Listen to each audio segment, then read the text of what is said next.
Magandang umaga mga kapatid, mga kaibigan at aming mga bisita. Malugod po namin kayong tinatanggap sa pagpupulong ng mga saksi ni Jehovah. Bilang panimula ng ating pagpupulong sa umagang ito, kung tayo po ay nasa kalagayan, pakisuyo po tayo ay tumayo at sundan natin, sabay-sabay tayong umawit ng papuri sa ating Diyos na Jehovah. Sa song number 119. Dapat magkaroon ng pananampalataya. Ito ay hango sa Hebreo 10, verse 38 at 39. Pakisuyo, nasundan natin yung himig ng ating musika.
Magandang umaga muli mga kapatid at aming mga kaibigan.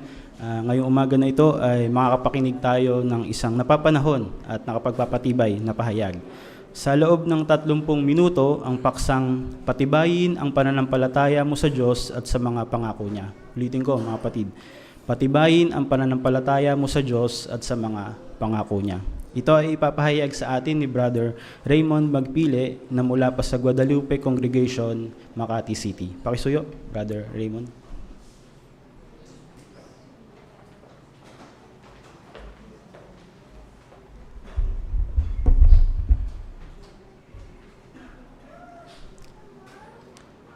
Pananampalataya. Sa English, ano po ito? Faith. Pero pansinin, kapag English ang salitang ginamit natin, pwede natin ito gamitin para tawagin ng isang tao. Halimbawa, Brother Ezekiel, I have faith in you. Pero pag sa Tagalog, Brother Ezekiel, may pananampalataya ako sa iyo. Mukha itong hindi angkop kasi hindi natin ito madalas ginagamit sa Tagalog. Bakit? Kasi kung diretso natin tatranslate from English to Tagalog, meron pala itong dalawang kahulugan. Una, ito yung tiwala. Kaya imbis na sabihin natin, may pananampalataya ako sa iyo, hindi ba sinasabi natin, may tiwala ako sa iyo? Pangalawa, ito yung salitang pananampalataya mismo. At ayon sa Biblia, ang ibig sabihin nito, ito yung paniniwala sa isang reliyon o paniniwala sa isang Diyos. Kaya kapag may mga problema yung mga tao, ano yung kadalasan na sinasabi? Hindi ba sinasabi nilang, manampalataya ka lang sa Diyos? Tama naman ninyo at mahalagang magkaroon ng pananampalataya sa Diyos. Pero talaga bang naniniwala sila na kaya silang tulungan ng kanilang pananampalataya? Saan nakabase ang kanilang pananampalataya? Beno, tutulungan tayo ng Biblia para malaman kung anong ibig sabihin ng tunay na pananampalataya. At nakasulat ito sa Hebreo 11:1. Pakisuyo po sa inyong mga Biblia. Samahan niyo po kabasahin ang Hebreo 11:1. Nandiyan na ho kayo? Ito ang sabi. Ang pananampalataya ay ang paghihintay sa mga bagay na may garantiya. Ang malinaw na katibayan na ang hindi nakikita ay totoo. Bago natin suriin na mabuti yung teksto, kung study Bible po ang gamit ninyo, dun sa salitang malinaw na katibayan, may asterisk dyan. Kung kiklik po natin yung asterisk, saan ba maaari tumukoy yung malinaw na katibayan? Ang sabi dito, ang nakakakumbinsing ebidensya. Ibig sabihin, yung pananampalataya natin ay dapat nakabase sa ebidensya. Saan po ba natin madalas narinig yung salitang ebidensya? Hindi ba sa pag may mga kaso? Na kung saan, bago hatulan ng hukom ang isang panig, kailangan muna nilang maglabas na nakakakumbinsing ebidensya. Ganyan din ang ating pananampalataya. Dapat nakabase din ito sa ebidensya. Sa nabasa nating teksto, ano yung dapat dalawang ebidensya na dapat alam natin? Una, ano ang ebidensya natin para paniwalaan yung mga bagay na may garantiya? Ano ba yung mga bagay na may garantiya? Hindi ba ito yung mga pangako sa atin ni Jehovah? Pangalawa, ano yung ebidensya natin para paniwalaan ang hindi nakikita ay totoo? Sino ba yung magandang halimbawa na hindi natin nakikita pero alam natin totoo? Hindi ba ang Diyos na Jehovah? Kaya sa pahayag na ito, pag-uusapan natin ang ilang ebidensya na magpapaniwala sa atin sa dalawang bagay na ito. At maunawaan din natin na yung tunay na pananampalataya ay hindi lang basta knowledge o hindi lang basta pagiging kumbinsido ng totoo ito, kundi napapakilos tayo base sa ating pananampalataya. Pero bago natin talakayin yon, sagutin muna natin yung tanong na, bakit mahalagang magkaroon ng pananampalataya? Ang dahilan ay mababasa natin sa Hebreo 11:6. Suyo po, Hebreo 11:6. Sabi diyan, bukod diyan, kung walang pananampalataya, imposibleng mapalugdan ng lubos ang Diyos. Dahil ang sino mang lumalapit sa Diyos ay dapat na maniwala na siya ay umiiral at nagbibigay ng gantimpala sa mga umahanap sa Kanya ng buong puso. Kaya anong nakita natin dito? Gaano kahalaga yung pananampalataya? Para itong isang job requirement. Kapag kulang tayo sa requirement o kulang tayo sa skill, sa tingin nyo matatanggap tayo sa trabaho? Malamang na hindi. Ganon din sa pananampalataya. Kailangan natin yung pananampalataya para magkaroon tayo ng malapit na kaugnayan sa Diyos na Jehovah. Para magkaroon tayo ng pagkakataon maging kaibigan siya. At ganon din, pagkakataon para mapasaya ang Diyos na Jehovah. At higit pa, ang pananampalataya ay pwede rin makatulong sa ating buhay. Natandaan niyo po yung illustration ni Jesus tungkol sa pananampalataya? Nung isang binhi ng mustasa, ano yung kayang gawin nito?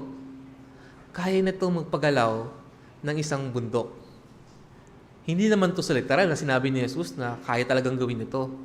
Pero, ibig sabihin lang dito ni Jesus na kahit gabundok ng mga problema, gabundok ng mga hamon, ano yung nagagawa ng pananampalataya? Mapagtatagumpayan natin ito. Kaya kung may mga problema na papaharap sa atin, o kung gumagawa tayo ng mga bigat na mga desisyon, ano yung pwede natin gawin ayon sa pananampalataya? Base sa teksto, pwede tayo lumapit sa Diyos ni Jehovah sa pamamagitan ng panalangin. At hindi lang basta gagaan ng loob natin kapag nanalangin tayo sa Diyos ni Jehovah, hindi po ba? Kundi, sabi sa teksto, gagantimpalaan ni Jehovah tayo. Sabihin, tutuparin niya ang ating mga inihiling, pero itong gantimpalang ito ay hindi lang sa ngayon. May mas malaki pang gantimpala ang naghihintay sa atin sa hinaharap. At mababasa natin ito sa Hebreo 10:39. Basahin po natin. Hebreo 10:39. Nandiyan na po kayo? Ito ang sabi. Hindi tayong uri na umuurong tungo sa pagkapuksa, kundi ang uri na may pananampalataya na mga pagliligtas ng ating buhay. Kaya kahit gaanong karaming hamon, problema ang napaharap sa atin, hindi tayo uurong. Dahil sa pananampalataya, gagantimpalaan tayo ni Jehovah at makapagligtas to ng ating buhay at tutungo ito sa buhay na walang hanggan. Kaya kung babalikan natin yung pamagat ng ating pinag-uusapan ngayon, ang pamagat nito ay patibayin ang pananampalataya. O sa English ng patibayin, build. Ibig sabihin, kailangan natin buuin yung ating pananampalataya. Bakit?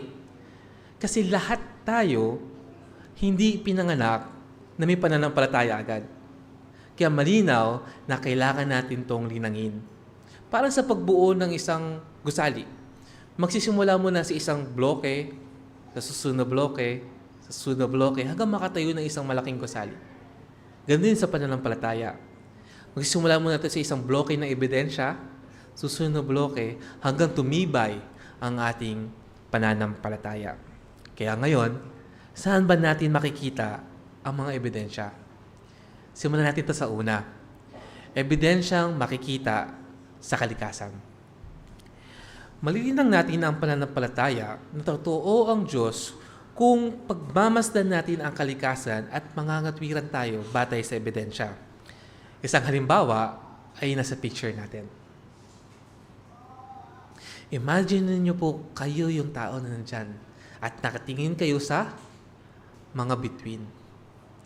Habang tinitignan niyo ito, di ba napakaganda ng mga bituin?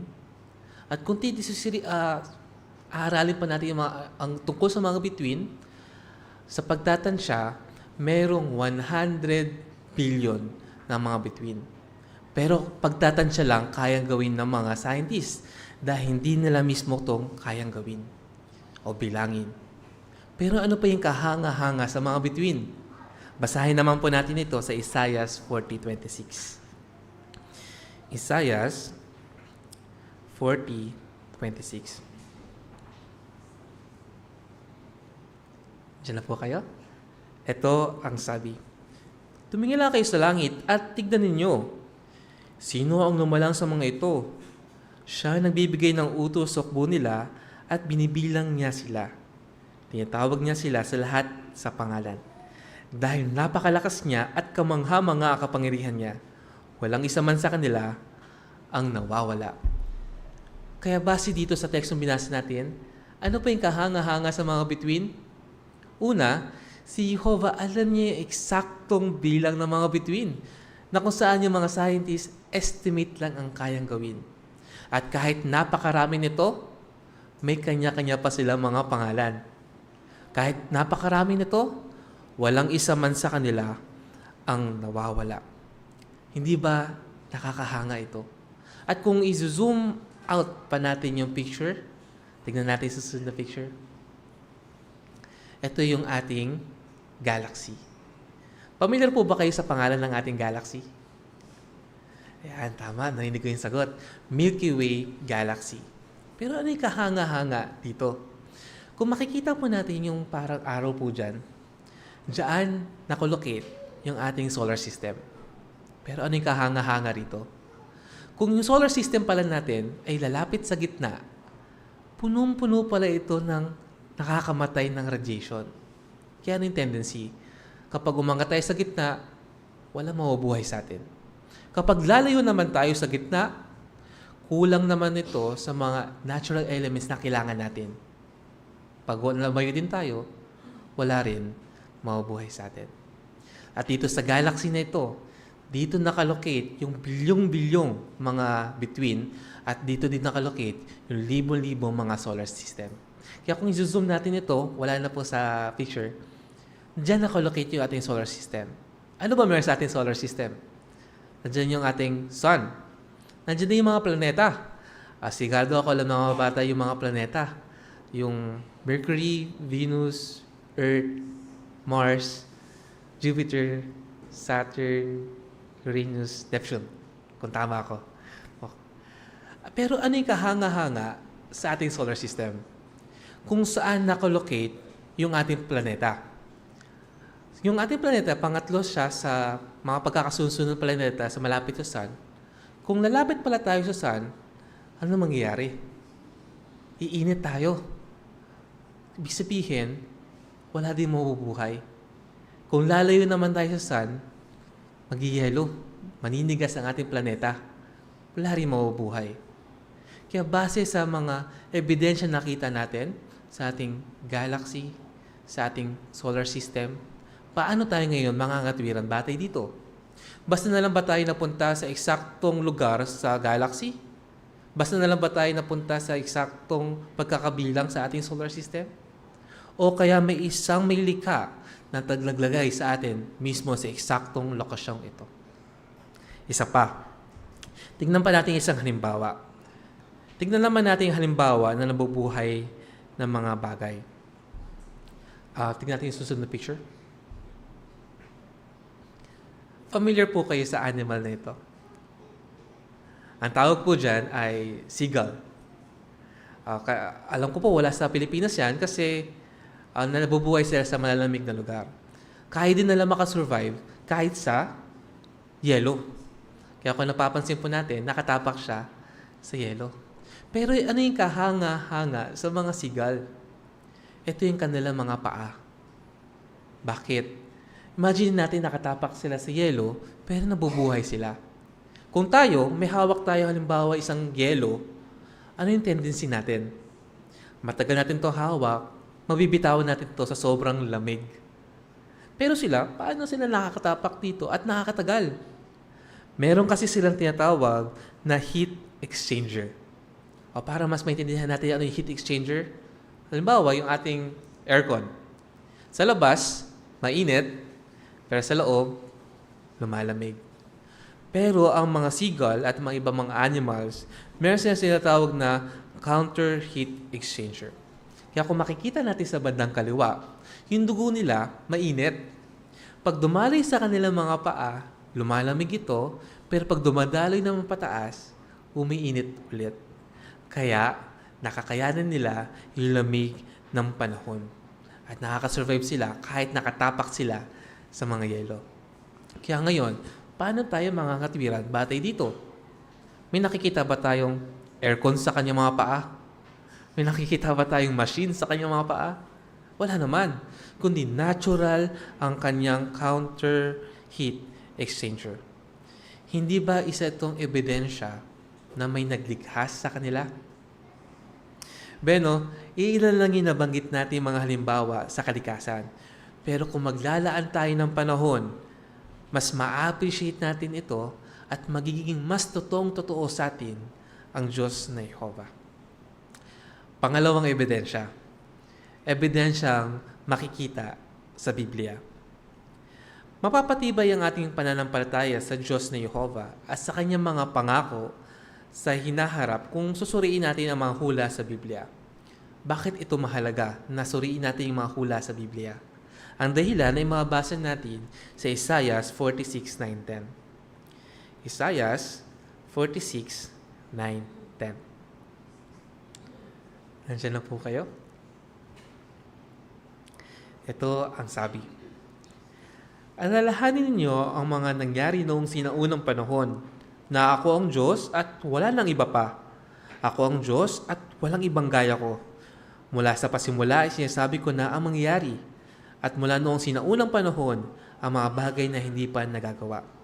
Sinasabi ko, matutupad ang pasya ko at gagawin ko ang anumang gusto ko. Muli, bakit mahalagang suriin natin yung Biblia, lalo na kanyang mga hula? Kasi mapapatunayan natin na walang ibang Diyos kundi ang Diyos na Jehovah. Mapapatunayan natin na siya lang yung nagsasabi ng una pa lang. Siya lang yung umuhula na laging natutupad. Walang isa sa mga inhula ni Jehovah ang di natupad. Kuha tayo ng isang halimbawa. Isang halimbawa sa Biblia noong 8th century. Ang panahon nito ay yung world power nito ay yung Babylonia. At ang hula ay malulusob sila at babagsak. Kaya tignan natin ito sa Isaiah 44:27, 45:1. Isaiah 44:27 at tatalon tayo 45:1.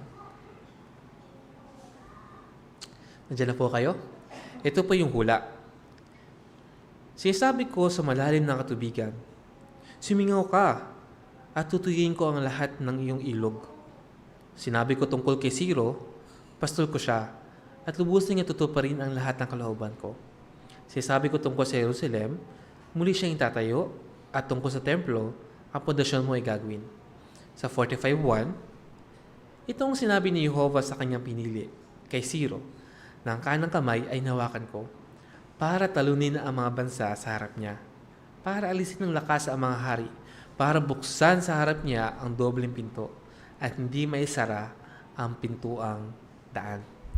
Kaya suriin natin yung teksto. Kuha tayo na 3 hula na binanggit dito sa tekstong ito.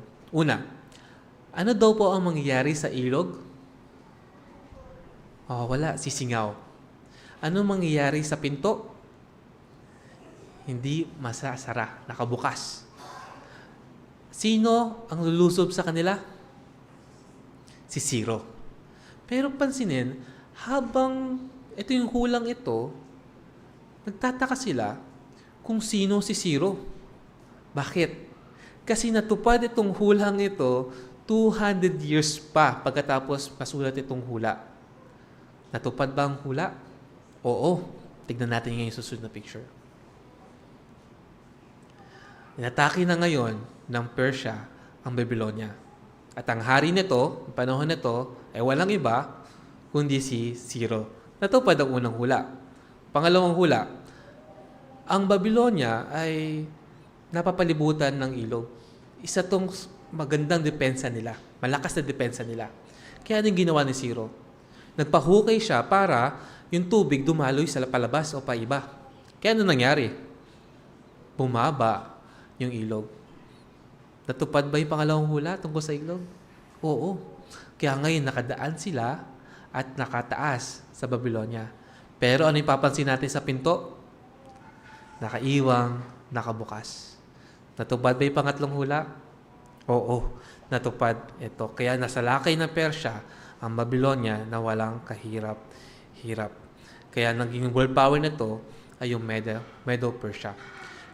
Kaya paano natin papatunayan na talagang nangyari talaga itong panahon ng kay Siro at sa Babylonia?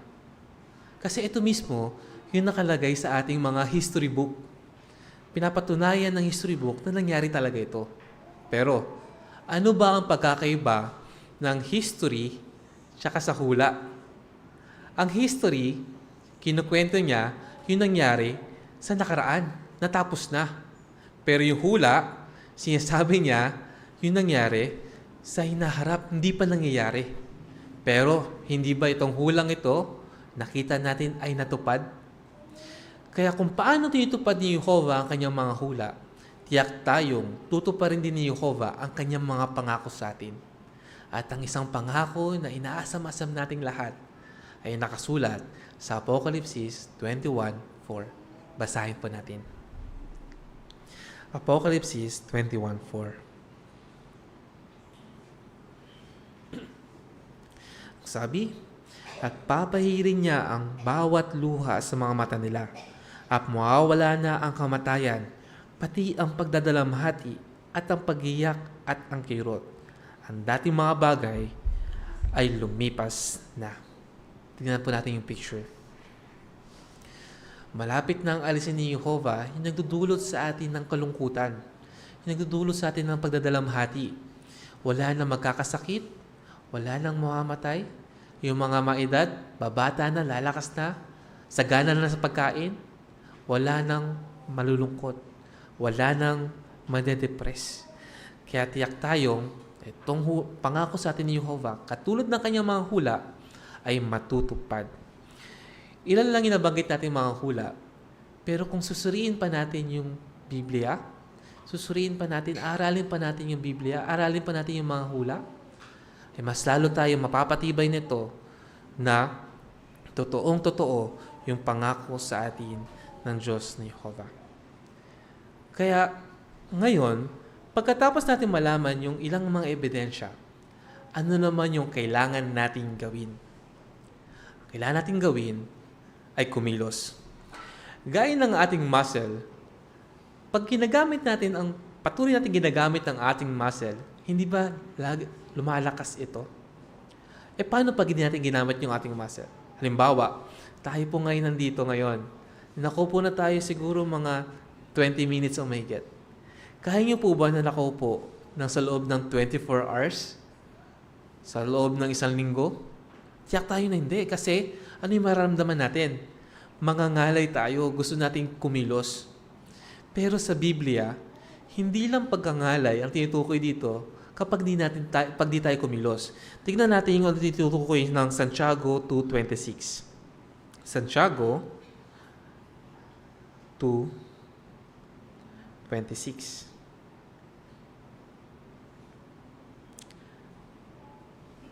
Nandiyan na po kayo? Ito ang sabi. Kaya nga, kung paano ang katawan na walang hininga ay patay, ang pananampalataya na walang gawa ay patay. Kaya nakita po ba natin kung gaano kahalaga na kumilos tayo ayon sa ating pananampalataya? Yung mga ebidensya na kuha natin, kailangan natin itong ikilos. Paano tayo ngayon kikilos? At tignan naman natin ito sa 2 Korinto 4:13. Ang isang paraan para kumilos tayo ay ito. 2 Korinto 4:13. Sabi dito, nasusulat, nananampalataya ako, kaya nagsalita ako. Ganyan din ang pinapakita naming pananampalataya, kaya naman nagsasalita kami. Paano natin ngayon kikilos? Paano tayo ngayon kikilos base sa ating pananampalataya? Ayon sa nabasa natin, magsalita. Saan ba tayo nagsasalita? Hindi ba sa ministeryo? Ano ba yung pangunahin ng way natin sa pagmi-ministry? Hindi ba ito'y sa pagbabahay-bahay? Pero, doon lang ba tayo nagsasalita? Doon lang ba tayo pwede magsalita? O hindi ba lahat tayo ini-encourage sa maraming avenues of ministry? Isa na ay yung informal witnessing. Halimbawa, sa mga estudyante nandito ngayon, napagtatanggol nyo ba o nakapag-share ba kayo sa inyong mga classmate, sa inyong mga guro tungkol sa ating paniniwala? Lalo na may kinalaman sa mga celebration. Ganun din sa mga nagtatrabaho. Napagtatanggol ba natin yung ating paniniwala sa ating mga boss at sa ating mga katrabaho? Lalo na may kinalaman sa politika? Tiyak tayong darating at darating yung pagkakataong ito, kaya kunin yung opportunity, magsalita, mag-share sa kanila. Oo, minsan, hindi ito madali. Baka kinakabahan pa nga tayo kung gagawin natin ito. Pero ano yung makakatulong sa atin? Kaya dahil sa pananampalataya, hindi ba pwede tayo lumapit sa Diyos ni Jehovah? Kaya, lumapit tayo kay Jehovah, manalangin tayo, humingi tayo ng lakas ng loob, at tiyak tayong ibibigay sa atin ni Jehovah ito. Kaya habang nararanasan natin yung tulong ni Jehovah, nakikita natin kung paano niya tayo tutulong, ginagantimpalaan, kung mas titindi ngayon o titibay ngayon ang pagtitiwala natin sa Kanya. Mas magiging totoong-totoo sa atin si Jehovah, mas magiging totoong-totoo sa atin ang Kanyang mga pangako. Ngayon, tapos na natin yung 2-step. Una, kumuha ng ebidensya. Pagkatapos kumuha ng ebidensya, kumilos. Ano ngayon yung panghuling step natin? Ang panghuling step po natin ay repeat step 1. Bakit mahalagang patuloy natin patibayin ang ating pananampalataya? Para po itong isang halaman. Imagine nyo po isang halaman, kahit matibay siya, maganda, berdeng-berde, pero kung di mo siya palaging didiligan, tutubigan, ano mangyayari? Pwede siyang malanta. And in the end, mamatay. Ganyan din sa ating pananampalataya. Kahit malakas tayo, pero kung di natin to patuloy na didiligan on hindi tayo patuloy kumuha ng ebidensya at kumikilos batay dito, ano pwede mangyari sa ating pananampalataya? Tulad ng mga halaman, pwede rin ito malanta, and then, mamatay pa nga. Kaya ano yung makakatulong sa atin? Tingnan natin itong Marcos 9:24. Marcos 9:24. Ang senaryo dito ay nakikipag-usap ang isang alagad kay Jesus. Pansinin kung ano yung hinihingi niya kay Jesus. Marcos 9:24. Sabi, agad na sumagot ng malakas ang ama ng bata. May pananampalataya ako, pero tulungan mo ako magkaroon ng mas malakas na pananampalataya. Base dito, ano yung meron yung ama? Meron siyang pananampalataya. Pero ano pa yung hinihingi niya kay Jesus? Mas malakas na pananampalataya. Ano po yung lesson dito? Maaring tayo, masasabi natin malakas na yung pananampalataya natin. Maaring matagal na tayo sa katotohanan. Maaring matagal na tayong bumuo ng mga ebidensya na parang tumibay yung ating pananampalataya. Pero huwag tayong maging kampante.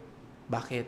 Kasi kahit gusalin ng ebidensya na buo natin, kung hindi natin ito iingatan, pwede itong gumuho. Kaya, patuloy natin patibayin ito, patuloy tayong humingi na higit ng pananampalataya sa Diyos na Jehovah. At katulad na maging natin step 2, kumilos. At ang panahon at ang pagsisikap, yung effort na ginugol mo sa mahabang panahon para mabuo yung ayong pananampalataya, hindi ito malilimutan ng Diyos ni Jehovah. Ma-appreciate niya yung pagsisikap mo. Ma-appreciate niya yung mga sakripisyong ginawa ninyo. At tiyak tayo, gagantimpalaan tayo ni Jehovah sa ngayon at sa inaharap. Kaya ngayon muna, patuloy natin patibayin ang ating pananampalataya sa Diyos ni Jehovah at sa kanyang mga pangako. Magandang umaga po.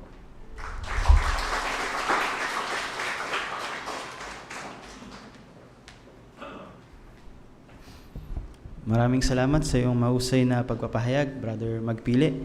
Talagang nakinabang kami dito at natutunan namin kung ano ba talaga yung ibig sabihin ng tunay na pananampalataya. Napatibay din kami sa mga malinaw na ebidensya na dapat magpasigla sa aming pananampalataya. Muli, maraming salamat, Brother Magpili. Para naman sa susunod na linggong pahayag, aalamin naman natin yung mga kailangan nating gawin para lalong tumibay yung ating kaugnayan sa Diyos na Jehovah. Ang pamagat ng pahayag ay patuloy na patibayin ang iyong kaugnayan sa Diyos. Kaya talagang kaabang-abang ito, aming mga kapatid at gayon din aming mga kaibigan. Ngayon naman ay dadako na tayo sa pag-aaral ng Magasing Bantayan, ang paksa, maging mas mahusay sa pagtuturo ng Biblia. Ito ay papangisawaan sa atin ni Brother E.C. Pahariliaga kasama ang kanyang tagabasa na si Brother Ezekiel Magpili.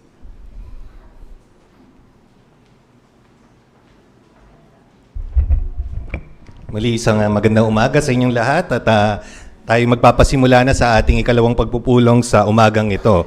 At pasimulan natin ito sa pag-awit. Kung kayo ay nasa kalagayan, sama-sama natin awitin ang Song 53. Ang pamagat, maghanda para mangaral, hango sa Jeremias, Kabanatang 1, talatang 17.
Tatalakayin natin sa umagang ito ang unang araling artikulo sa ating Marso 2026 na araling artikulo ng Bantayan. Ang pamagat, maging mas mahusay sa pagtuturo ng Biblia. Ang ating temang teksto ay nanggaling sa 2 Timoteo Kabanatang 4, talatang 2. Ang sabi, ipangaral mo ang salita ng Diyos ng may pagtitiis at husay sa pagtuturo. Kailangan ba talaga ng husay sa pagtuturo o nababasa naman ni Jehovah yung ating motibo, yung ating puso? Sapat na ba yun para maniwala sa atin at makakakuha tayo ng mga alagad o kaya ng mga bagong lingkod ni Jehovah? Sa ating pag-aaral sa umagang ito, makikita natin ang tatlong paraan kung paano natin mas mapapahusay ang kakayahan natin sa pagtuturo sa iba. Makikita natin ang kahalagahan nito. Alam ko, maaaring meron kayong mga sariling epektibo ng paraan kung paano ito maikakapit. At pinahahalagahan ang inyong mga komento. Pasimulan natin ang ating pag-aaral sa pagbabasa ng parapo. Basahin natin ang parapo 1. Tawagin natin si Brother Ezel magpili. Sinabi ni Jesus sa mga tagasunod niya, gumawa ng mga alagad at turuan silang tuparin ang lahat ng iniutos ko sa inyo. Ibig sabihin, inuutusan ni Jesus ang lahat ng Kristiyano na magturo. Totoo, inilalapit ni Jehovah sa kanya ang lahat ng nakaayon sa buhay na walang hanggan, at inaakay rin tayo ng mga anghel sa mga taong iyon. Pero may kailangan din tayong gawin. Tignan ang halimbawa ng mga apostol na sina Pablo at Bernabe. Ganito ang sinasabi ng Biblia noong mangaral sila sa sinagoga sa Iconio. Dahil sa husay nila magsalita, maraming Hudyo at Griego ang naging mananampalataya. Pinapakita lang niya na naging mahusay sa pagtuturo sina Pablo at Bernabe. Kaya mahalagang sikapin ng lahat ng Kristiyano na maging mahusay rin sa pagtuturo. Basahin natin 2 Timoteo Kabanatang 4, talatang 2. Doon sa Bible study natin, si Jihani.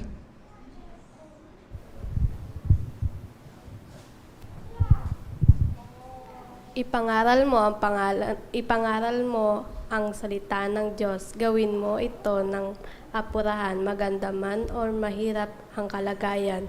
Sumuway ka, magbabala, magpayo at may pagtitiis, husay sa pagtuturo. Maraming salamat. Sa ating tanong, ano ang dapat nating matutuhan at bakit? Kasi doon sa teksto.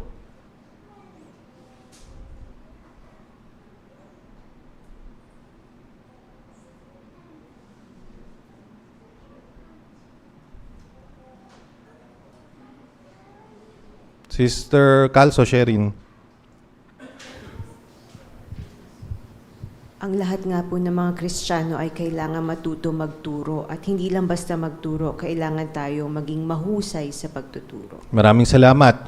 Ano yung maaaring maging epekto kung mahusay magsalita ang isa? Brother Tom Villavicencio.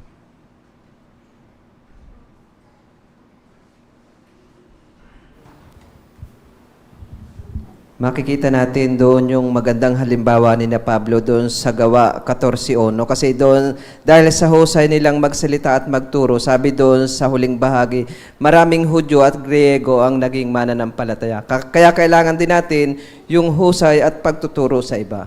Maraming salamat. Tingnan natin yung larawan kung anong ginagawa niya dyan. Ano napapansin niyo doon sa muka ng mga tinuturuan niya? Naghihikab ba sila? Brother Umali. Nakikinig silang mabuti. Interesado sila. Bakit? Kasi si Pablo, nakita natin, hindi niya binabasa yung sinasabi niya. Ibig sabihin, meron siyang art of teaching. Kita natin yung facial expression, yung kumpas. Talagang may engganyo silang makinig. Oo, maraming salamat. Sister Atamosa. At karagdagan pa po, para mapaisip mo yung kausap mo, ibig sabihin po, interesado siya na matuto dun sa iyong sinasabi kaysa po dun sa nagsasalita ka pero parang hindi siya nakikinig. Pero dun sa larawan po, kitang-kita yung expression ng mga mukha niya na lahat nakatuto kay Pablo. Ibig sabihin lang po, kuha niya yung atensyon ng mga nakikinig sa kanya. Maraming salamat. May nakita pa kayong punto. Brother Francisco. Husay po kasi magturo yung isa, nagiging epektibo po yung tinuturo niya. Pero wala naman po pinanganak na mahusay magturo. Kaya tinetrain po ito, kagaya ng paglabas po natin sa larangan, isang uri ng pagsasanay sa atin ni Jehovah para maging epektibo tayong tagapagturo po. Maraming salamat. No? Makikita natin yan sa mga susunod na para po kung paano natin ito magagawa. Para po, Dos. Tayo. Baka maramdaman ng ilan na hindi nila kayang maging mahusay sa pagtuturo. Posibleng iniisip nila na wala silang masyadong pinag-aralan o na hindi lang talaga sila mahusay magpaliwanag. Naramdaman yan ng ilang lingkod ni Jehovah sa Biblia. Nasisiraan naman ng loob ang ilan kasi hindi nagiging maganda ang resulta ng pangaral nila kumpara sa ibang kapatid. Tandaan, hindi lahat ng makakausap natin sa ministeryo ay tatanggap ng mabuting balita at hindi lang nakadepende sa sarili nating kakayahan ang magiging tugon ng mga tao. Gaya ng nabanggit na, sinisigurado ni Jehovah at ng mga anghel na mahanap natin ang mga tapat puso. Pero ginagawa natin ang buong makakaya natin para masabi natin sa mga tao ang mensahe sa paraang magugustuhan nila. Para magawa yan, tatalakayin sa artikulong ito ang 3 paraan kung paano natin mapahusay ang pagtuturo natin. Tanong sa para po, Dos, bakit posibleng maramdaman ng ilang Kristiyano na hindi nila kayang maging mahusay sa pagtuturo? Doon tayo sa ating bisita. Sister. Yan. Nakapula. Iniisip po nila na wala silang masyadong pinag-aralan o na hindi lang talaga nila sila mahusay magpaliwanag. Maraming salamat sa unang puntong iyon. Sister Shares. Totoo po yun. Kasi para po sa akin, mahirap po talaga yung magturo mismo. Paano pa kaya yung kailangan mahusay ka talaga? Kasi hindi po madali para sa akin yung magpaliwanag o maghanap ng words para ma-explain sa Bible study ng malinaw at madaling maintindihan yung isang topic. Kaya mahirap po talaga maging mahusay na Bible teacher. Oo, talagang hamon yun. Sister Nuestro. Marilyn. Gayon din, baka naikukumpara natin yung ating sarili sa iba na talagang namang nahuhusayan tayo sa kanilang paraan ng pagtuturo. Pero hindi ito na para ma-overcome natin yung ganong pakiramdam, dapat ma-realize natin na ang pagtuturo ay isang skill na kailangan matutunan sa pamamagitan ng patuloy na pagsasanay at pagtitiwala kay Jehovah. Hindi dahil sa galing yan o sa educational attainment, kundi talagang ito ay pinagpapala ni Jehovah yung ating mga pagsisikap. Maraming salamat. Makikita natin mamaya yan kung paano ito mapapasulong. May nakita pa kayong punto? Sister Atamosa. At nabanggit din po dito yung mga halimbawa ni Moises at ni Jeremias. Yung kay Moises po ay talagang may kapansanan siya sa pagsasalita. Kaya naging isang dahilan niya yon para sana hindi ituloy yung atas niya. At ganoon din si Jeremias, naisip naman niya dahil sa edad niya, paano niya gagawing humatol dun sa bansa na kung saan sasabihin niya kahit ano man yung edad. So, pero hindi nakahadlang sa kanilang dalawa yun kasi kagaya ng nabanggit, tumulong si Jehovah para magampanan nila yung atas nila. Kaya ganun din po tayo sa ngayon, may mga rason po tayo na baka maaaring makahadlang. Pero mas malakas po yung tulong ni Jehovah o banal na Espiritu para ipagpatuloy kahit pakiramdam natin may kapansanan tayo sa pagsasalita o yung edad natin parang di natin kaya. May binanggit dito na maaaring magaling naman ako magsalita o kaya nagpa-practice ako mag-aral, pero bakit hindi pa rin kaya tumutugon sa yung mga tao sa akin?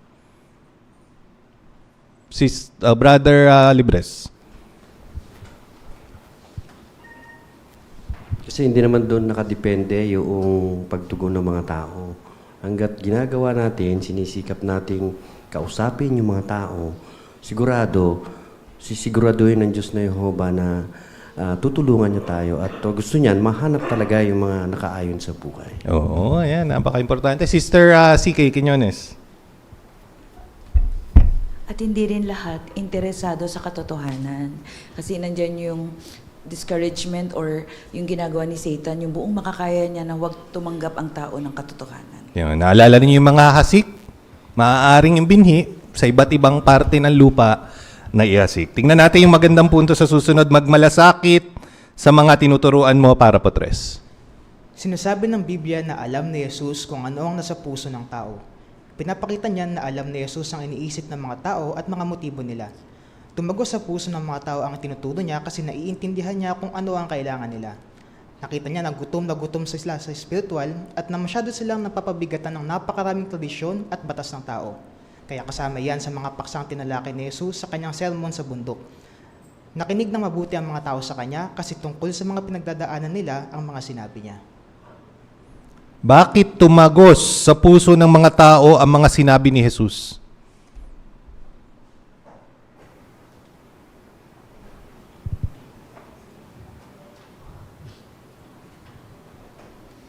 Sa Zoom, Sister Hirotani?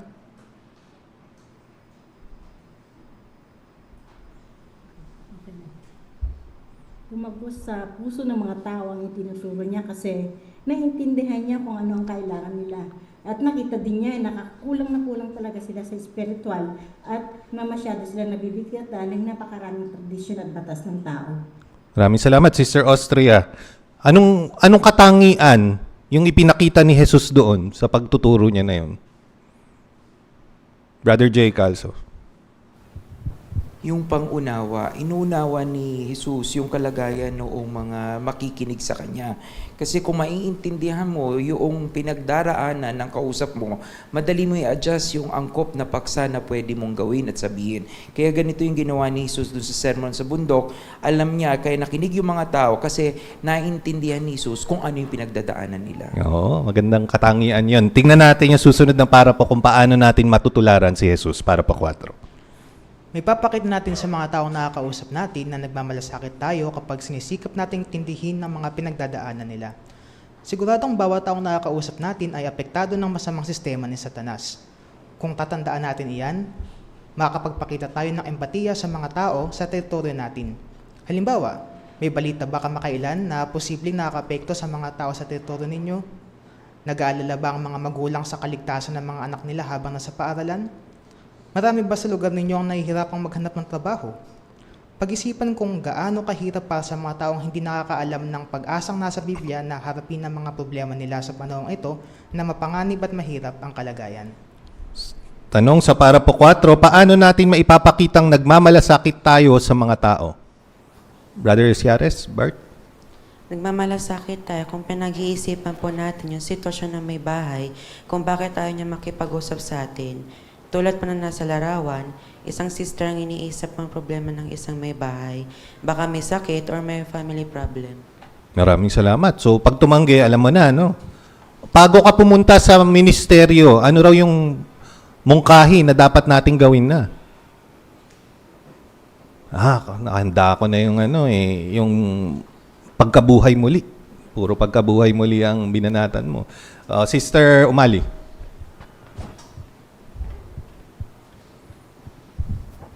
Pinapayuhan nga tayo na magpakita ng empatya.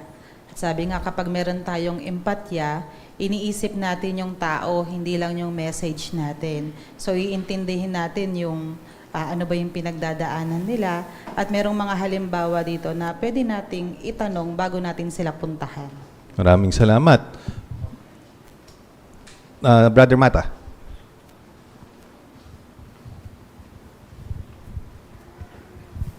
Bago tayo pumunta sa larangan, sinasaisip natin kung ano-anong mga kalagayan ng ating mapupuntahan doon, matagpuan.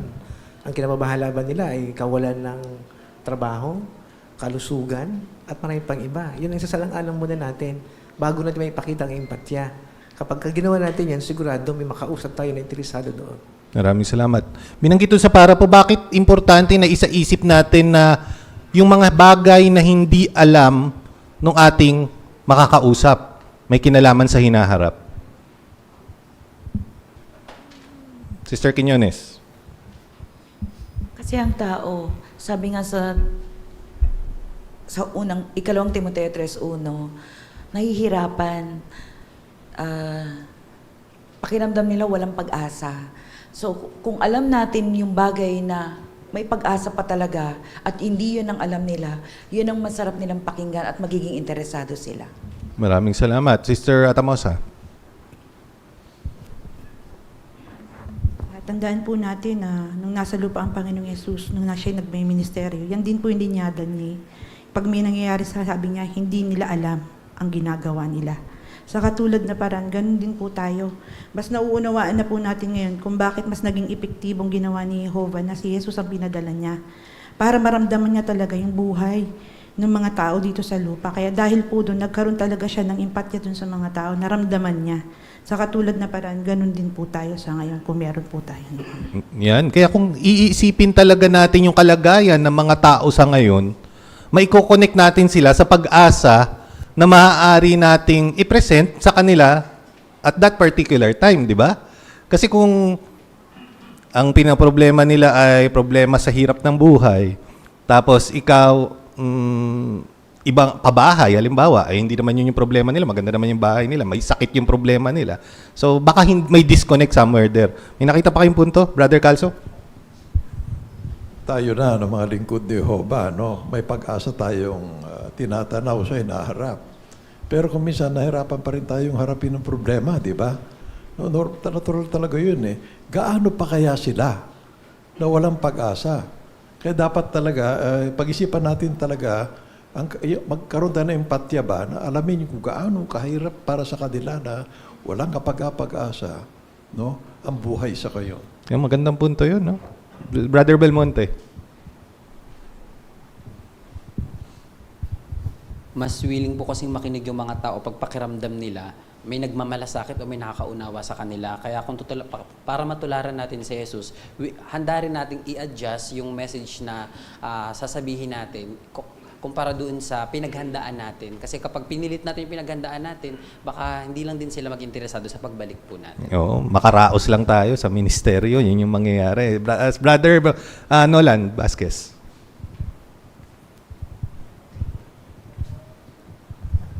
Kaya madalas ka sa teritoryo natin ay kinakamusta natin yung mga tao. Kaya doon sa pagkamusta natin, nakukuha natin yung mga niloloob nila, yung mga problema nila. Kaya doon natin tinatingnan natin kung paano natin matutulungan ang tungkol sa Biblia. Kaya hindi agad-agad talaga natin pinapasok yung dala-dala natin na mabuting balita. Yan, no? Huwag naman magulat yung mga Bible study at mga baguhan. No? Hindi naman automatic pag punta mo ng ministeryo ganun ka nakahusay magsalita katulad ni Jesus o kaya katulad ng mga matatagal ng mga saksi. Sabi nga kanina practice mga mangyayari. Makikita natin yung iba pang mga magagandang punto na matututunan natin sa mga susunod na para po sa 5 muna tayo. Nagmamalasakit si Jesus sa mga tagapakinig niya at kitang-kita nila iyon sa paraan na pakikitungo niya sa kanila. Talagang ibang-iba siya sa mga Pariseo. Mababang tingin nila sa kalaniwang mga tao at hinahamak nila mga ito. Pero si Jesus, mabait at may respeto sa mga taong ito. Siya ay mahinahon at mapagpakumbaba at nakatulong iyan para maging mahusay siyang tagapagturo. Dapat din tayong maging mabait at magalang sa mga tinuturuan natin. Basahin natin Mateo 11:28 hanggang 30. Sister Villavicencio, Tess.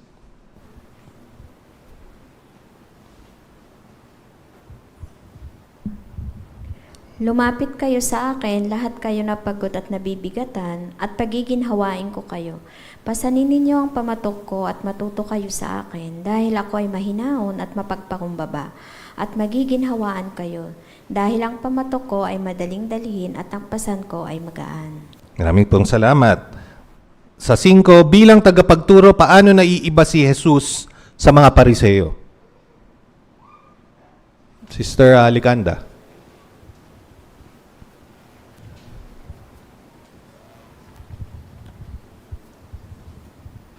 Makikita nga po natin dito sa teksto sa Matthew 11:28-30 hanggang 30 na ibang-iba po talaga si Jesus. Kasi si Jesus sabi niya na kung lalapit ang mga tao sa kanya, pag ginawain niya, yung pamatok niya hindi mabigat kundi magaan. Ibang-iba sa Pariseo na ang Pariseo po, yung pakikitungo niya sa mga karaniwang tao, sa tingin niya sila ay mababa lang. Kaya yun po yung dahilan kung bakit hinahamak ng mga Pariseo ang mga tao. Pero si Jesus, mabait siya makipag-usap sa mga tao at mayroon siyang respeto sa mga tao. Kaya yung mapagpakumbaba po si Jesus at yung pagpakumbaba ni Jesus, yun po yung nakakatulong sa mga tao na malapit po sila kang Jesus. Kaya kung gayahin po natin si Jesus, talagang magiging mahusay po tayo sa pagtuturo sa mga tao. Maraming salamat. Brother Francisco. Erel. Kaya makikita natin na malaking saklaw na pagiging mahusay sa pagtuturo. Hindi lang ito nakabase sa mga mabulaklak nating pananalita. Nakabase ito kung paano natin i-respeting iba at paano natin inuunawa. So isipin natin paano sila makikinig kung hindi tayo, kumayabang tayo kung hindi natin sila i-respeto. Pero kung mapagpakumbaba tayo katulad ng Panginoong Jesus, tiyak na makakuha natin yung loob nila. Maraming salamat. Paanong may ko-connect yung pagiging mahusay sa pagtuturo dun sa kapakumbabaan?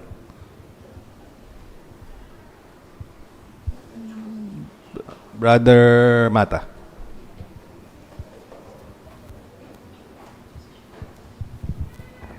kapag mahusay ka magturo, ibig sabihin yan, marami kang alam. Hindi yon. Ibig sabihin yan, naaabot mo yung puso ng bawat tao na naayon doon sa kung anong tinuturo ng Biblia. Kapag ka nagawa natin yun ang totoong mahusay magturo. Naabot ang puso. Maraming salamat. Brother Umali. Kasama yung kapakumbabaan doon sa tono kung paano tayo magturo. Halimbawa, sabihin natin doon sa study natin, o di ba ngayon mo lang nalaman yan? O imbis na ganun, baka sabihin natin, di ba ang ganda na matutunan yung tinuturo ng Biblia? So hindi lang sa kabaitan, kundi sa tono din ng boses. Oo, magandang punto yun. Diba, Sister Taya? Yung tinuturo ni Jesus, hindi niya sinasabi na galing sa Kanya. Sinasabi niya mula sa Diyos na Jehovah. Gandang punto. No. Brother Calso. Doon sa 1:17:49, yung tingin ng mga eskriba sa mga walang alam sa kautusan, mga isinumpa, kumbaga napakababa nila, para mga walang kwentang tao. Pero si Jesus iba. Kasi si Jesus, sa 11:28, lahat niyaya niya. Hindi niya sinabi, yun lang marunong, gusto kong kausap, katulad ko marunong. Hindi. Hindi yun, lahat kayo, sabi niya. Kaya, ibig sabihin, anong gusto sabihin nun? Napakita yung pagmamalasakit, ay yung kapakumbaba niya sa malasakit niya sa kanila. Kaya doon nakikita na siya isang mahusay na tagapagturo. Maraming salamat. Sister Vasquez, Lilia.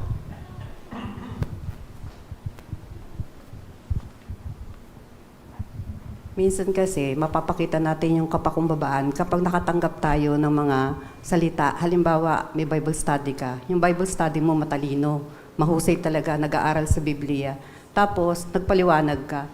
At yung paliwanag mo, sinabi ng Bible study mo, mali yan eh. Hindi yan ang sinasabi ng Biblia. Paano mo ngayon maipapakita na mapagkumbaba ka? Ipipilit mo ba yung alam mo? O sasabihin mong, ay sige, pag-aaralan ko at sa susunod, babalikan kita para sabihin ko kung tama ka o mali ako. Oo, pwede yun. No? Sister Libres.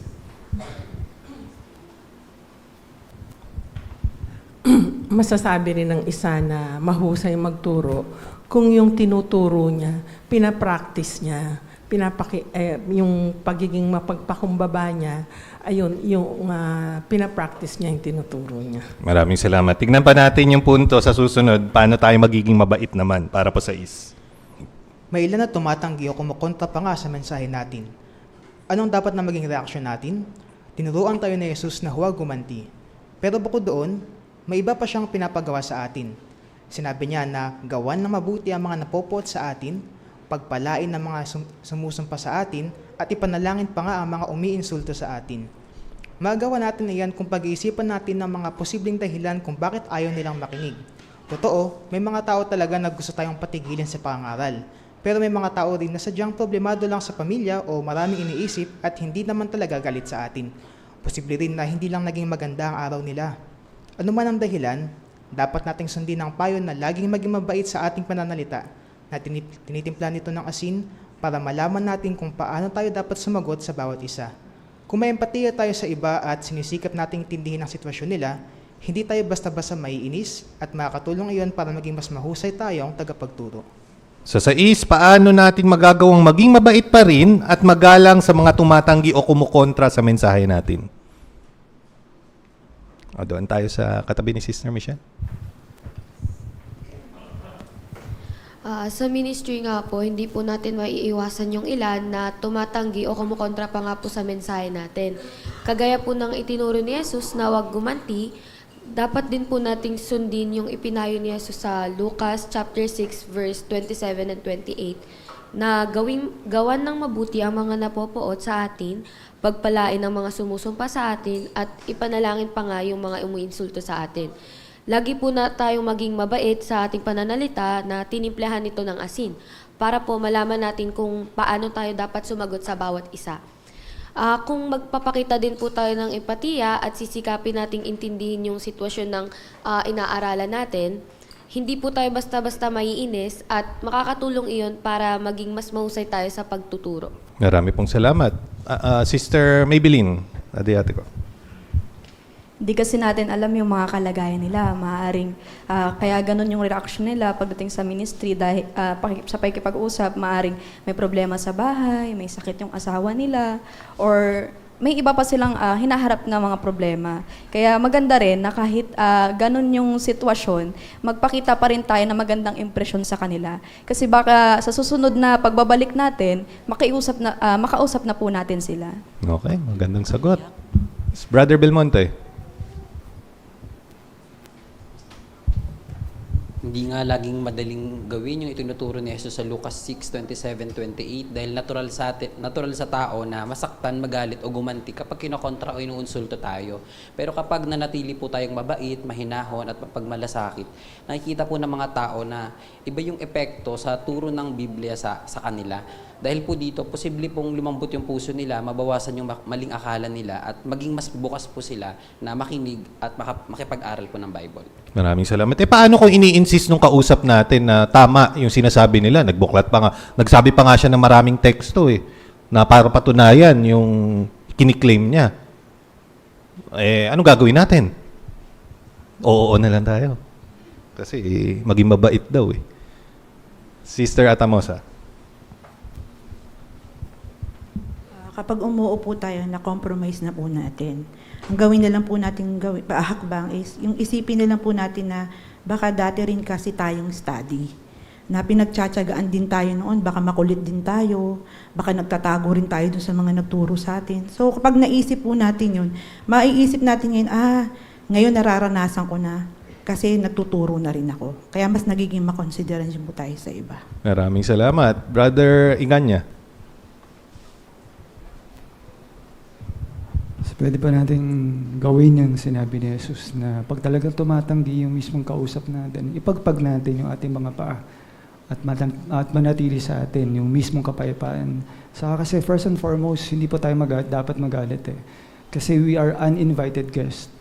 So, kumatok lang tayo doon sa pinto, so hindi dapat tayo na mga away ng tao. Ano man yung kanilang reaction kasi guest lang tayo.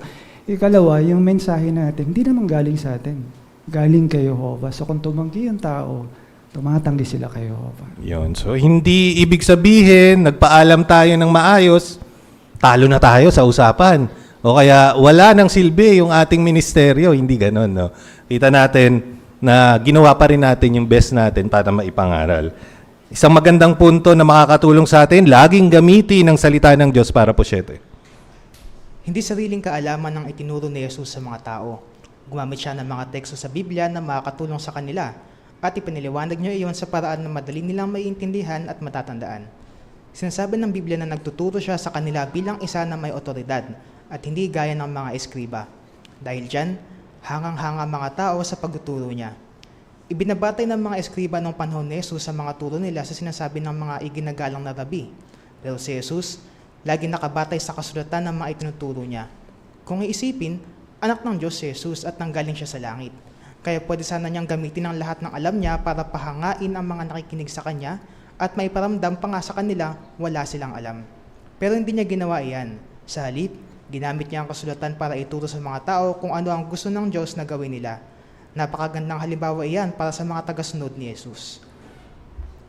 Tanong, basahin muna natin Juan 7:14 hanggang 16.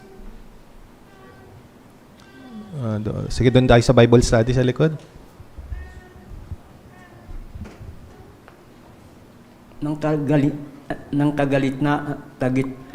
Kalagitnaan ng kapistahan, pumunta si Jesus sa templo ng nagturo. Gulat na gulat ang mga Hudyo at sinabi nila, bakit napakaraming alam ng taong ito sa kasulatan, gayong hindi naman siya naturuan sa mga paaralan. Kaya sinabi ni Jesus sa kanila, ang tinuturo ko ay hindi galing sa akin, kundi sa kagustuhan sa nagsugo sa akin. Maraming po salamat. Ano ang ginamit ni Jesus para turuan ang mga tao? Sister Masangkay.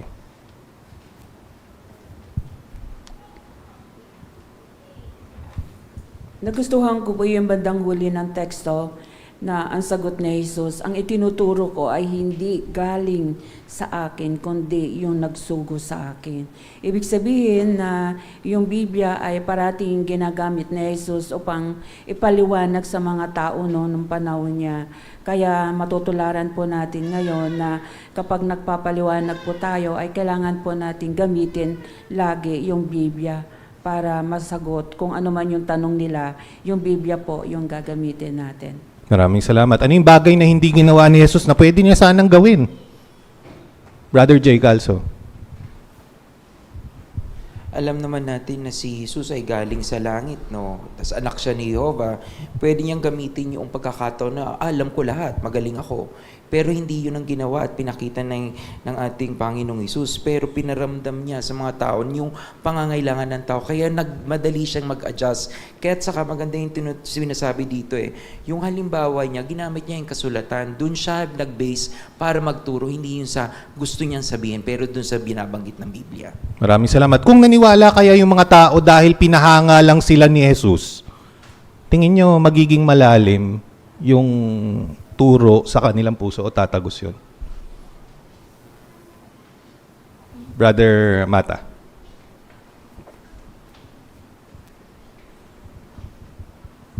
Kung dahil sa paghanga lang, di ampaw yung alam ng mga alagad niya. Baka konting pagsubok lang, aayaw na sila. Gutom lang, aayaw na. Pero dahil sa kasultan galing, may otoridad sa Jesus, galing kay Jehovah, yun, mas malalim ngayon ang natutunan ng mga alagad niya. Oo, mapofocus dun sa tao, yung turo, di ba? Pag nakalimutan na nila yung tao, wala na yung turo. Patay na yung paniniwala o pananampalataya. Brother De Los Angeles. At kung hindi po ginamit ni Jesus na referensya yung mga teksto sa Biblia, magiging katulad din siya ng mga Pariseo kasi yun talaga yung ginagawa noon ng mga reliyosong grupong ito sa kanilang pamamaraan ng pagtuturo. Oo. Ang layunin, pahangain ang iba. Sister Maglangit.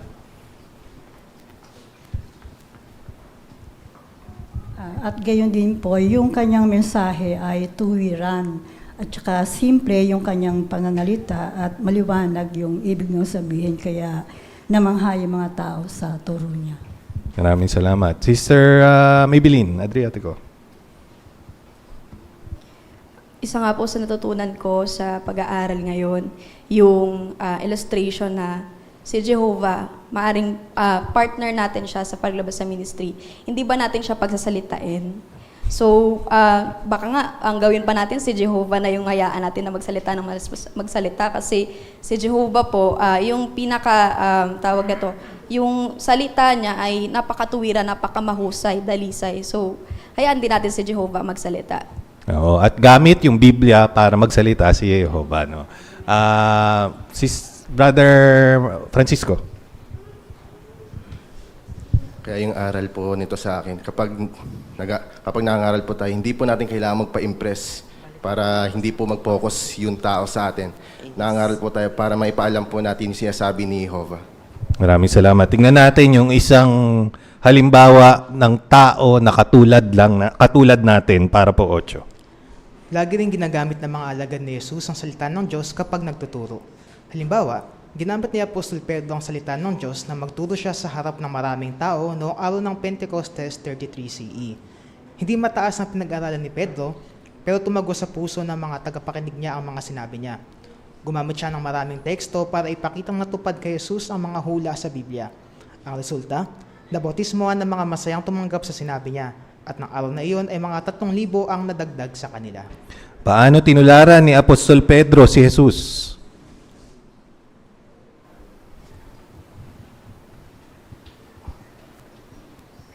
Sister Magpile.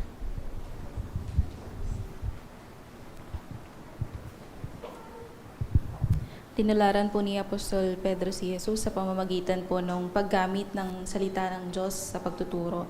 Kahit po hindi mataas yung pinag-aralan niya, naging effective po siya sa pagtuturo kasi Bible-based yung kanyang paraan ng pagtuturo. At noong Pentecostes 33 CE, gumamit po siya ng maraming teksto para ipakitang si Jesus yung katuparan ng hula ng Biblia. Kaya dahil hindi po sariling opinion ni Pedro yung kanyang itinuturo, tumagos po ito sa mga tagapakinig niya at may 3,000 po ang nabautismohan. Maraming salamat. Isip-isipin nyo kung Hindi kayo nakapag-aral, hindi kayo magaling magsalita, magsasalita kayo sa harap ng mahigit 3,000 kasi imposibleng 3,000 lang yung umatin, nabautismuhan lahat eh. Mahigit 3,000 na mga tao. May makikinig kaya sa atin? Brother De Los Angeles. May kita rin po natin sa nung panahon yun na si Pedro ay hindi naman ito nakapag-aral. Bagkus siya ay mangingisda lang din. At nung panahon na yun, napakahirap pag-aralan yung Biblia kasi nung panahon na yun, wala pa namang mga kabanata o chapters na gaya ng ginagamit natin. So kung talagang para magamit mo ng lumbusan ng Biblia, talagang babasahin mo ito at pag-aaral mo ng maigi. Para ma-deliver niya yun, katakot-takot na pag-aaral at ang ginawa niya siguro para maayos niya yung speech niya. Hindi lang isang linggo, baka buwan. Pero makita ninyo, naging epektibo sa paggamit niya ng Biblia. Brother Libres. Talagang epektibo yun kasi ginamit niya yung mga nung panahon nila Moises, yung mga panahon nila Propeta Joel, lahat based to the Bible yung pahayag niya. At sabi dun sa 37 ng gawa, para bang sinaksak ang mga puso ng mga nakikinig sa kanya. Kaya tumagos talaga sa puso nila at nabautismuhan sila. 3,000 yung nabautismuhan. Yan, maraming salamat. Tingnan natin paano natin ito maikakapit sa ngayon sa 9. Biblia lang ang may kapangyarihang bumago sa isang tao para mapasaya niya ang Diyos. Kaya dapat na lagi natin gamitin ang Biblia kapag nagtuturo tayo. Gusto nating ipangaral ang salita ng Diyos, hindi ang sarili nating mga ideya. Sinasabi sa Kawikaan 2:6, si Jehovah mismo ang nagbibigay ng karunungan. Sa bibig niya nagmumula ang kaalaman at kaunawaan. Kaya kapag ginagamit natin ang Biblia, para bang si Jehovah mismo ang pinagsasalita natin. Gusto nating malaman ng mga tao na di hamak na nakahihigit ng karunungang nasa Biblia kumpara sa karunungan ng mga tao. Mula ito sa Diyos. At ituturo nito sa atin ang mga kailangan natin gawin para mapasaya ang nilalang natin at magkaroon ng masaya at makabuluhang buhay. Bakit dapat na lagi nating gamitin ang salita ng Diyos kapag nagtuturo? Sister Manalo.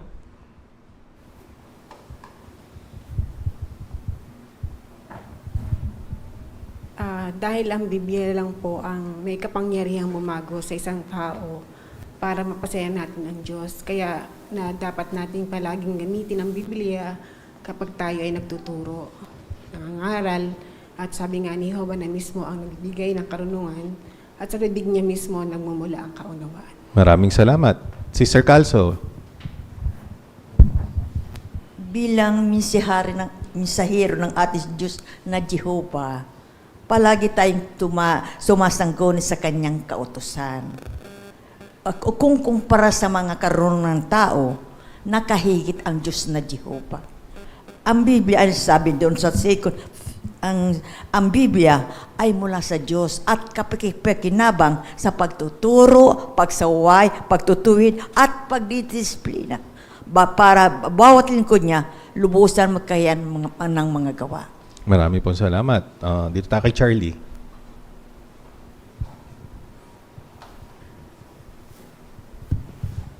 Bakit natin dapat gamitin yung salita ng Diyos kapag nagtuturo? Basic ito eh. Yung salita ng Diyos nandun sa Biblia. Hindi lang sa pagtuturo ng Biblia o ng utos ng Diyos ang batayan. Sa lahat ng pagtuturo, lagi ginagamit ayon sa libro. Ang mga ayon sa konstitusyon, yung mga bambabata. Meaning, ayon sa salita ng Diyos, doon makikita sa Biblia. So basic talaga, gamitin yung Biblia. Marami po salamat. Sister Dickman. Tess.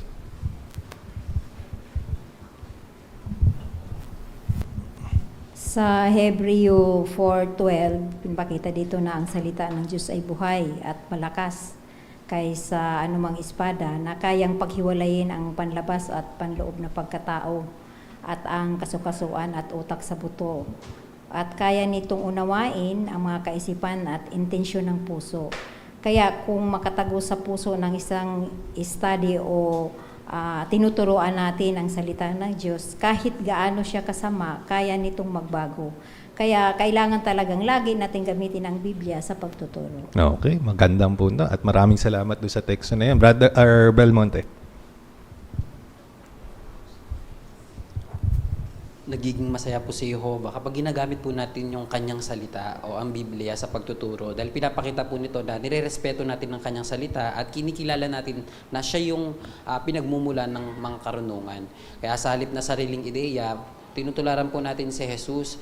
At kapag ginagawa po natin yon, pinapakita rin natin na gusto nating mapalapit yung mga tao sa katotohanan mula kay Jehovah, hindi sa atin bilang Bible teacher po. Oo, kaya kapag nagtuturo tayo at Bible-based yung turo natin, pag nagka-problema yung ating inaaralan sa Biblia, ano nga bang teksto yung tinuro sa akin ng nag-Bible study sa akin? Yun yung iniisip niya, di ba?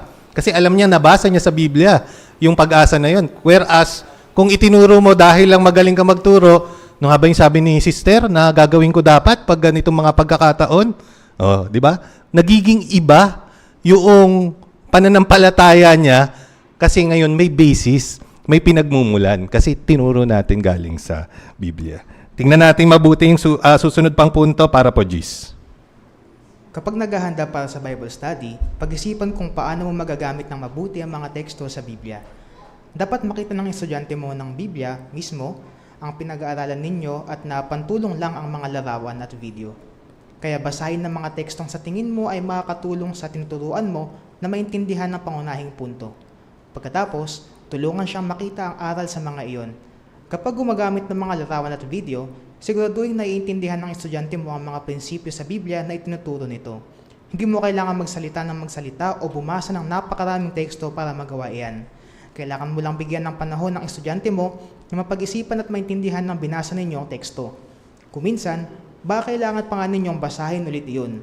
Kung gagawin natin ang mga iyan, ipinapakita natin sa Biblia talaga galing ang mga itinuturo natin, hindi sa isang aklat, larawan o video.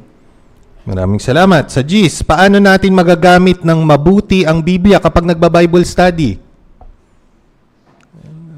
Sister Maglangit.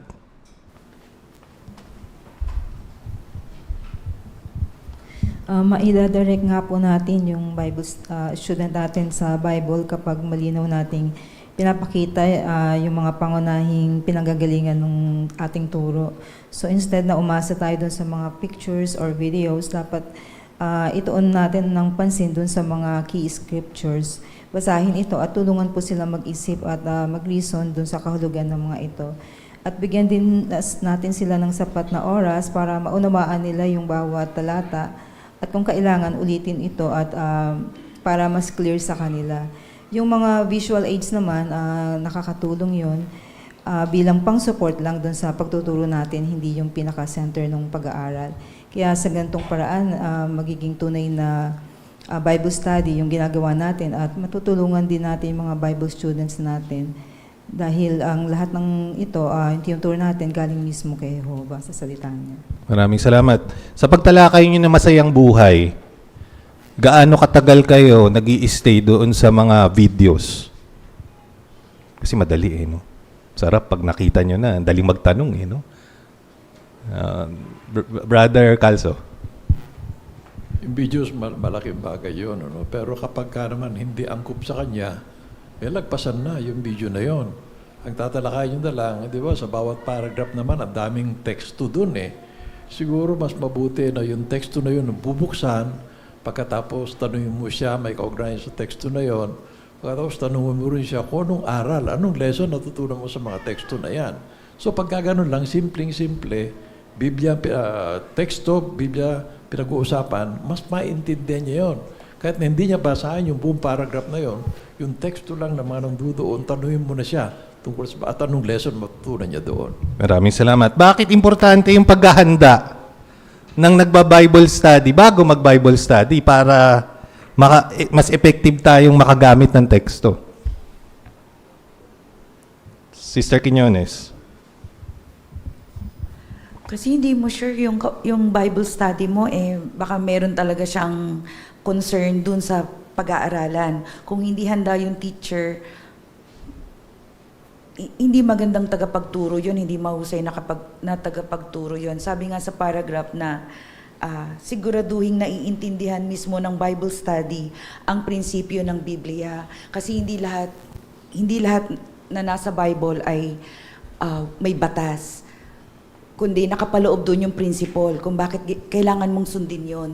For example, may study ka, for example, pwede natin ihalimbawa yung huwag hawakan yung apoy. Pag adulto na, hindi naman niya talaga hawakan yung apoy, pero yung pagdedesisyon niya sa mas malawak na pagdedesisyon, principle ang paiiralin niya doon at hindi batas. Maraming salamat. Sister Vasquez, Lilia.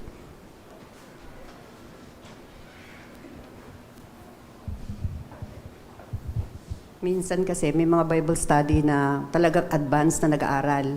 So pagdating mo, alam niya na yung tatalakayin nyo. Paano kung meron siyang biglang tinanong sa'yo, tapos ikaw hindi ka nagbasa, hindi ka nag-aral? Paano mo sasagutin ngayon yun? So kailangan talaga advanced ka rin na nag-aaral para pagdating mo doon, ano man ang itanong niya sa'yo, masasabi mo yung gusto mong sabihin sa kanya at masasagot mo yung kanyang mga tanong.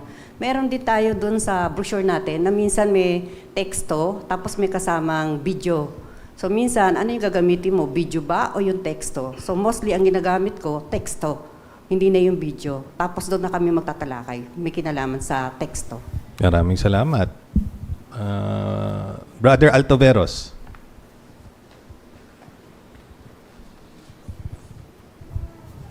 Ang kabutihan din po ng paghahanda po sa pagba-Bible study po ay yung kapag kausap po natin yung ating Bible study, alam natin na sila ay maraming kailangan pang i-adjust or yung kailangan intindihin or tanggapin sa mga turo sa Biblia. Kaya kapag pinag-aralan natin yung teksto do sa ating Bible study, alam natin yung approach or yung pananalitang gagamitin natin na hindi makakasakit dun sa ating bina-Bible study na para matuto siya at maintindihan niya yung teksto na iyon sa pinag-aaralan. Kung nag-aral ka, malalaman mo kung paanong idiin yung teksto doon sa mismong Bible study. Pati pagbabasa lang, malalaman nyo kung paanong gawin niyon. Sister Atamosa.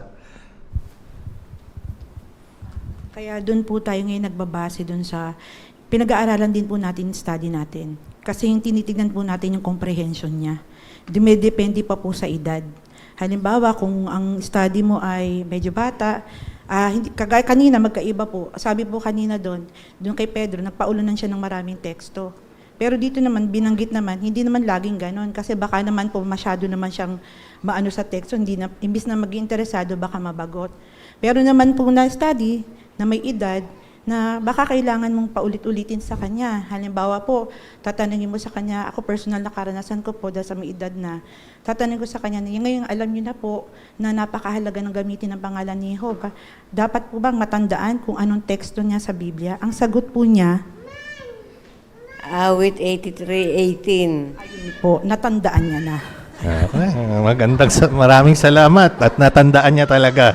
Tingnan natin yung isa pang magandang punto o skill na dapat natin gawin para po 11 at 12. Kung nahihirapan ng tinuturuan mo na tanggapin ng isang katotohanan, tandaan na dapat mong ipangaral ang salita ng Diyos ng may pagtitiis o pagtsatsaga. Hindi pare-pareho ang pagsulong ng mga bina-Bible study natin. May ilang turo na baka sa tingin natin ay madali lang pero hindi agad naiintindihan ng iba.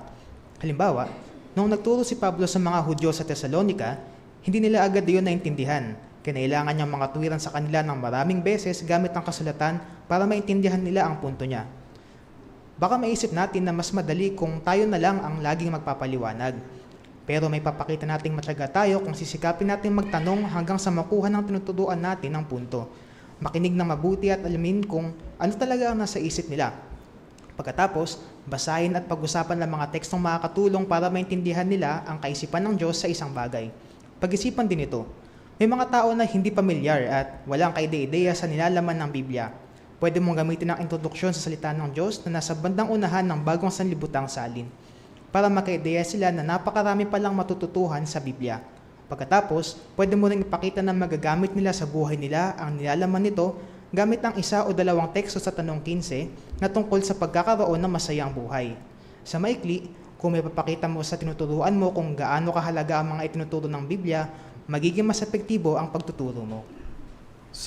Basahin natin, Gawa 17, 1 hanggang 4. Jong, pakisuyo.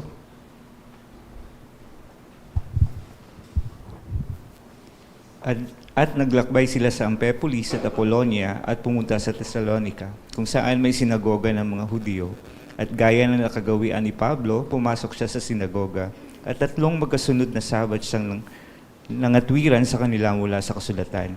Ipinaliwanag niya at pinatunayan gamit ang mga referensya na ang Kristo ay kailangan magdusa at buhayin muli. Sinabi niya, ang Jesus na ito ay pinapahayag ko sa inyo. Siya ang Kristo.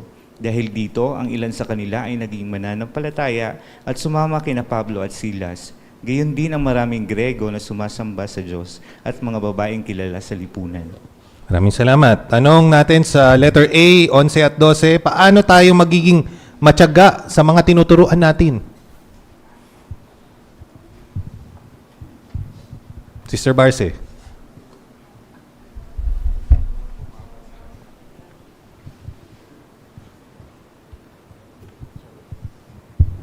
Sa mga estudyante ng Biblia, hindi pare-parehas ang kakayahan. Meron madaling makaunawa, meron namang mabagal. Ano man ang sitwasyon, nandoon pa rin ang pagtatyaga, pagtitiis. Hindi yung laging tayo ang nagpapaliwanag. Sa halip, ulitin natin ang tanong hanggang sa makuha ang punto.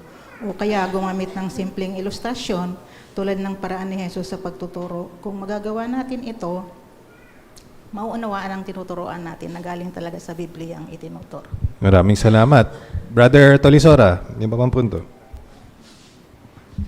Maganda yung halimbawa ni Pablo sa mga Hudyo doon sa Thessalonica nung siya ay nagtuturo.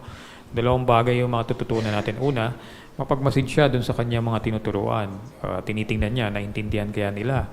At nung nakita niya na hindi pa nila naiintindihan o nangatwiran siya ng mas mainam, at hindi niya ito ginawa ng minsanan. Kung kinailangan niyang ulitin ito, ginawa niya hanggang sa makita niya na naiintindihan na ng mga Hudyo yung kanyang tinuturo. Maraming salamat. Paano natin malalaman kung naiintindihan ba ng tinuturuan natin yung ating itinuturo o kaya nagiging epektibo tayo sa pagtuturo? Lagi ba natin magtatanong, naiintindihan mo ba? Ganun ba? Brother Umali. Tatanungin natin siya doon sa topic na yun. Kadalasan kasi kaya tayo nag-e-explain kasi iniisip natin, sayang yung oras. Madalas itong mangyari sa lesson 32 pag yung topic 1914, iisipin natin, di pa naman ito maintindihan explain ko na lang, tapos move on na tayo sa next lesson. Pero magandang artwork makita natin doon sa artwork, kahit na lesson 1 pa lang sila, pero yung Bible teacher nakikinig, nagsasalita, yung inaaralan yung Bible study. Ibig sabihin, doon natin malalaman kung naintindihan ba talaga nung tinuturoan natin yung tinuturo natin. Maraming salamat. Sister Vasquez.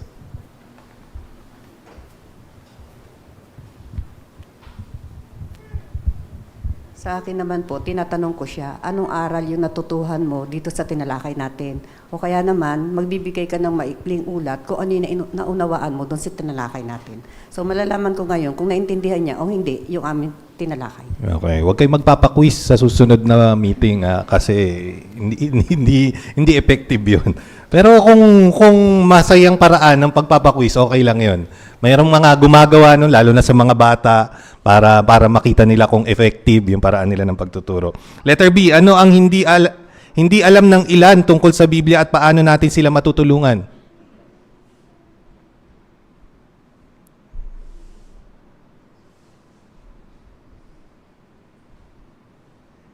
Sister Vasquez.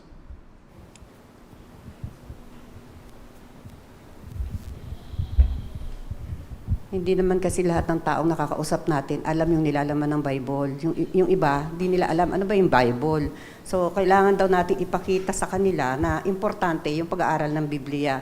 Halimbawa, meron dito yung introduction sa salita ng Diyos. Ipakita daw yun sa kanila para maintindihan na, ay marami pa pala akong dapat malaman tungkol sa Biblia. Oo, minsan pinapapili natin sila ng tanong na gusto nilang masagot. Di ba? Effective yun eh. Kasi makikita nyo kaagad kung nasan yung interest nung kausap ninyo. Pwede kayong mag-focus dun sa bagay na yon. Susunod na punto, mag-focus kay Jehovah para po 13 at 14. Pakisuyo. Ang gusto natin, makilala ng mga bina-Bible study natin si Jehovah at maging malapit sila sa Kanya. May kukumpara natin ang gawain natin sa trabaho ng isang lighting technician sa teatro. Itinatapat niya ang spotlight sa mga aktor sa entablado, hindi sa sarili niya. Dapat na ganyan din ang gawin natin kapag nagtuturo tayo. Hindi dapat mapunta sa atin ang atensyon, kundi kay Jehovah. Tulungan na bina-Bible study mo na mahalin si Jehovah. Kapag nagawa mo iyan, gugustuhin niya na mapasaya ang Diyos. Hindi mo lang basta ituturo sa kanya ang mga dapat at hindi niya dapat gawin, na para bang sumasali lang siya sa isang club. Gusto mo na gumawa siya ng mga pagbabago dahil gusto niyang mapasaya si Jehovah. Halimbawa, kung may pinaglalabanan siyang bisyo, pwede mong itanong sa kanya, bakit ayaw ni Jehovah ang gawain ito? Bakit kaya hinihiling ni Jehovah na itigil mo ang isang bagay na na-enjoy mo? Paano pinapakita ng utos na ito na ni Jehovah na mahal ka niya? Kapag tinulungan mo ang estudyante mo na laging isipin si Jehovah at mga katangian niya, mas magiging kumbinsido siya na mahal siya ni Jehovah. Dahil dyan, mamahalin din niya si Jehovah at gugustuhin niyang mapasaya ang Diyos. Sa 13, kapag nagtuturo tayo, kanino dapat mapunta ang atensyon? Magbigay ng ilustrasyon.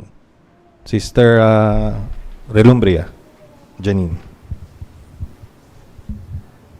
Kapag nagtuturo po tayo, si Jehovah dapat ang mapunta sa attention at hindi tayo mismo. Para po itong isang tour guide na mas gustong ipakita sa mga taong magandang tanawin kaysa ituon ng pansin sa sarili niya.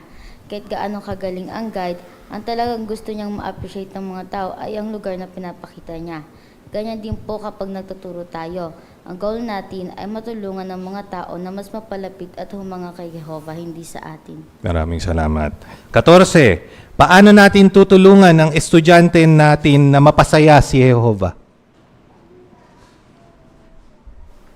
Brother Magpile.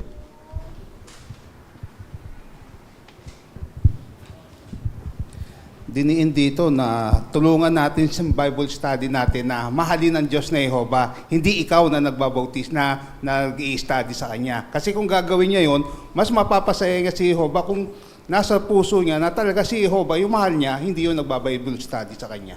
Kaya kapag tayo nagba-Bible study, ano yung focus? Kapag nagbabanggit tayo ng mga, ito bawal to, wag mong gagawin to, ito wag mo rin gagawin yan, matatanggal ka sa kongregasyon. Yung mga ganun. Pag nagbabanggit kayo ng mga batas na nasa Biblia, paano nyo ididiin iyon sa inyong Bible study? Brother Calso.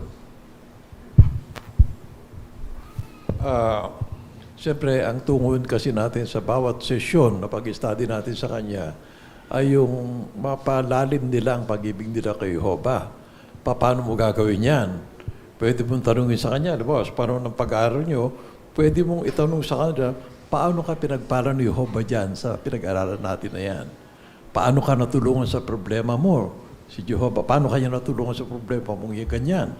Yung mga ganun ba, pagka ganoon, kumbaga napupokus sa Kanya si Jehovah. No? Pagka sinagot niya, natulungan ako ni Jehovah dito sa bagay na ito.